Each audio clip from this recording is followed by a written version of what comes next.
Okay mga kabagis, may bloopers tayo uli ngayon. Alam nyo kaya nag voice over ako ngayon dahil nagkataon naman ng kinukuhanan ako, hindi naka-on yung volume ng cellphone. At alam nyo ba yung bloopers na pangalawa, naiwan nung apo ko itong compartment na ganyan excuse me, magdamag. Alam nyo nangyari, binaha yung likod ko na yan, likod ng kotse ko na yan. Kaya halin at tignan nyo paano natin baklasin, lalo na sa mga newbies na mangyari yung ganito. Actually wala naman naapektuhan dyan. Natanggal ko na yung mating kanina, tsaka yung lock nung gulong. Ayan, tignan nyo paano linisan kasi ang dumi sa loob. Nagkataon na rin na may mga dapat na ring linisan dun sa loob ng lagayan ng yan ang lagayan ng reserbang gulong. At saka tinanggal ko na rin lahat ng mga clip ng mga nakalagay na parang protection na sa compartment na yan, magkabilaan at saka likod ng upuan. Ayan, tatanggalin natin lahat yung mga yan. Sa mga newbies, tingnan nyo para kung mangyari ito na mabahayan, alam nyo na, simple lang, may mga clip lang na tatanggalin. Pagtanggal dito sa may likod ng compartment, yan, kagaya nyan, dahan-dahan lang. Pag natanggal mo na yung clip, dahan-dahan mo parang snap, tutunog yan, matatanggal bigla. Pag natanggal mo na yung dalawang clip nyan, ayan, napakasimple lang. Tapos linisan, kasi balik, ganun na lang kasimple. Ayan, tignan nyo, tanggal lahat. Mamaya tanggalin natin na yung mga nasa side by side tsaka likod ng para makita na puro bakal na lang yung mga nasa loob ng compartment. Sidings niyan, protection lang sidings. Kung mapapansin nyo yung parang ngayon yung anong tawag doon, albatros na ganun, uling yun, inilagay ko uling para ma-maintain yung amoy na maayos, hindi amoy na mabaho pag may ganyan. Usually nilalagay natin yan sa uling sa rep kung natatandaan nyo yung mga gumagawa ng uling na gumagawa ng ganyan sa rep lang nilalagay. Ito nga pala yung mating basang-basa yan talaga, binaha. Ayan, tingnan nyo may tumutulo pa yan. Ayan, pinipiga ko, tumutulo pa yan. So balikan natin, tanggalin na natin yung tupa.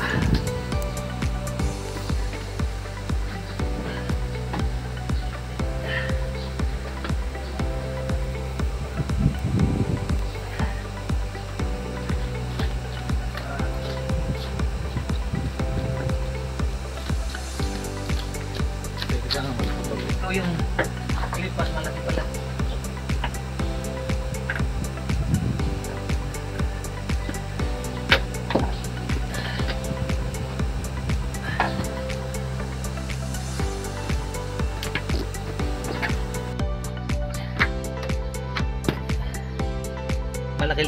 Malaki-laki ng konti.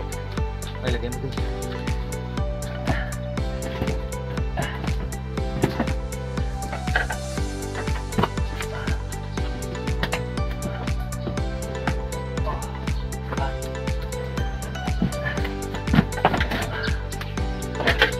Yan ang loob, pinakalikod ng so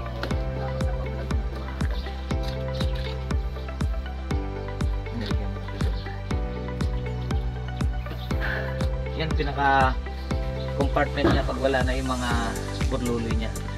So sa likod may foam din. Okay, pag yung nagdi-detailing, babuksan nila to dyan yung mga tornilyo para matanggal yung upuan, pero hindi na natin gagawin yun. Pakita ko lang itong nangyari na binaha. Tignan natin. Tignan po. Malinis na mamaya. Malinis na mamaya.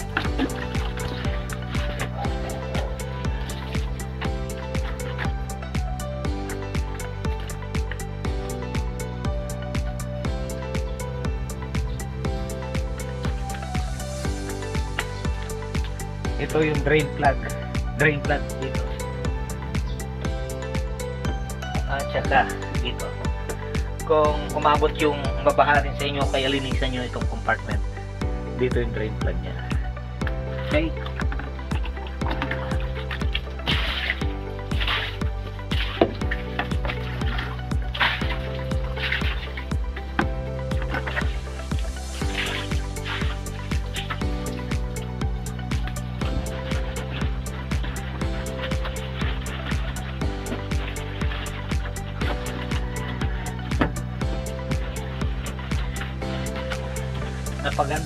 Napaganda yung pagkabaha niya dahil kikita mo kung tutuusin pag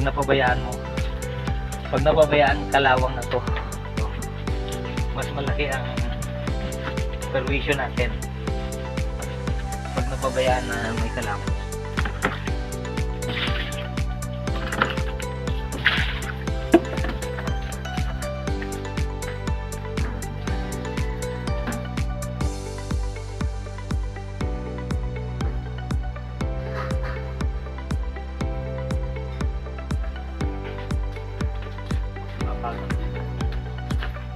Tutuin na natin.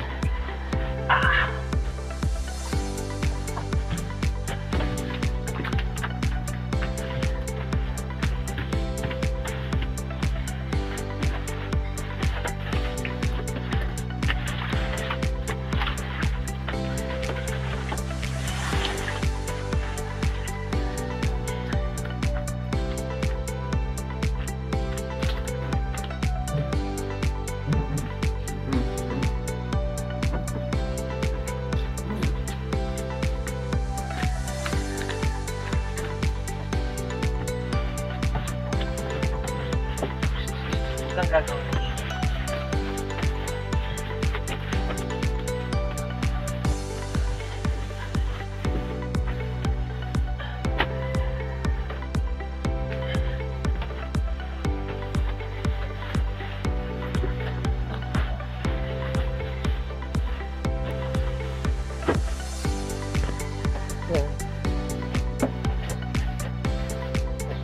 Kailangan ito malinisan ng gusto para hindi pang gagalingan na hindi kayo magsuspetya sa amoy. So yung susunod, papakita ko yung iba kung paano magtanggal na pagka napundi ang stoplight, rear light, signal light. Papakita ko rin sa inyo paano tanggalin, medyo may oras kasi pagtanggalin. Kagaya dito, papakita ko sa inyo yan paano tanggalin kung magpalit ng ilaw sa stoplight dito, magkabila niya. Papakita ko sa inyo sa susunod na vlog ko. Ito naman ay para sa parang mga newbies na dapat DIY na lang gagawin natin. Malaking tulong sa inyo itong dinedemo ko para dun sa mga newbies na gusto konting diferensya pagkagawa. Ito kaya yan, pagbalik ng drain plug. So, tukin mo lang na ganyan.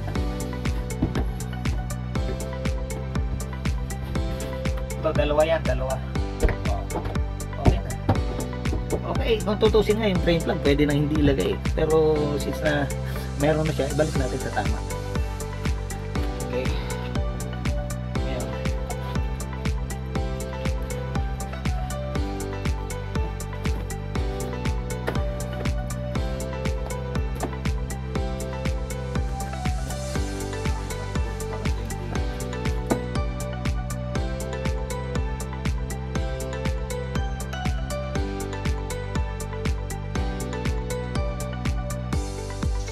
Okay, kailan at balikin natin ito.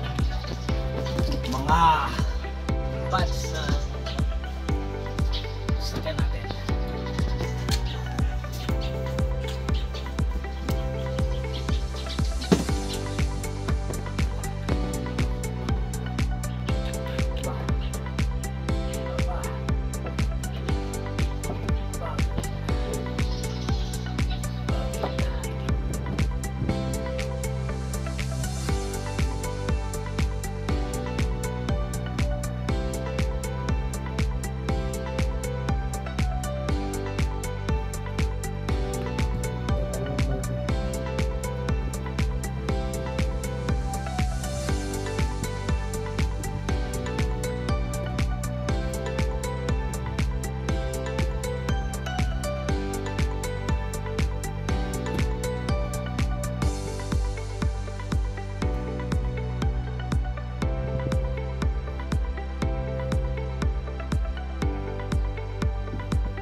Nakagin ba?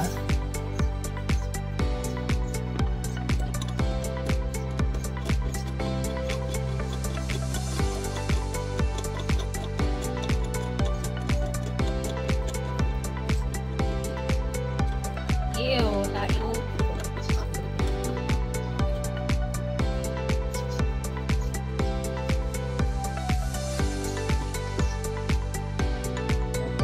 Ibalik na natin yung ano.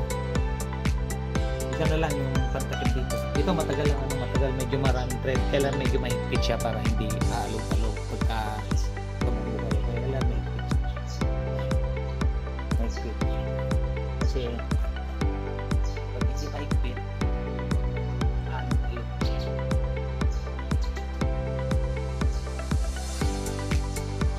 Kunin natin yung takip.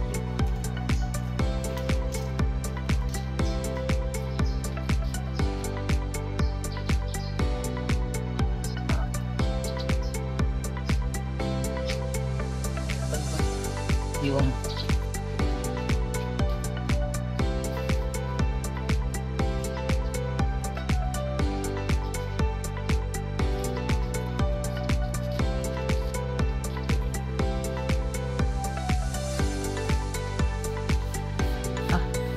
ito na, puzzle ito ah. Puzzle kit. Puzzle kit. Pagbitan.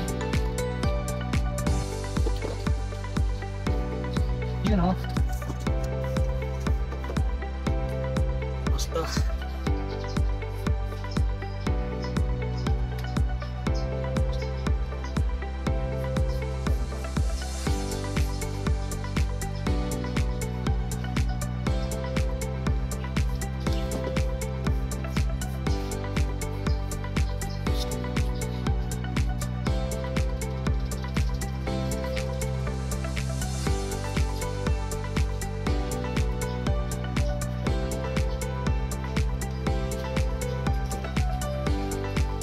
So, isa na naman na natutunan natin yung magtanggal ng tubig kung sakaling mapuno ito pinaka-compartment. Nakita nyo naman paano tanggalin, balik. Gaya kanina, yung history nito, binaha, nakalimutan ng apo ko na isara ito nung malakas ang ulan. Kaya gising ko nil madaling araw, tinanggal ko agad at nilinisan at ibinalik. Ito yung pinaka-panghuling advice ko sa mga Kabius Nation natin. Sa pagdadrive, kailangan lagi may baon tayo ng mga 1,000 pasensya. Advice natin, lalo na yung mga kapwa BN na Kabius Nation natin yan. Para walang perwisyo sa daan, kailangan, sabi ko ulitin, 1,000 pasensya ang dala natin pag hawak natin ng manibela. So, napakita ko na, na-demo ko na yung paano tanggalin at linisin ang compartment na to, patanggal na yan. Pakita ko na. Okay, kaya ako yung magpapasalamat ulit na sana mag-like ulit and subscribe sa channel Sergey Talog Vlogs.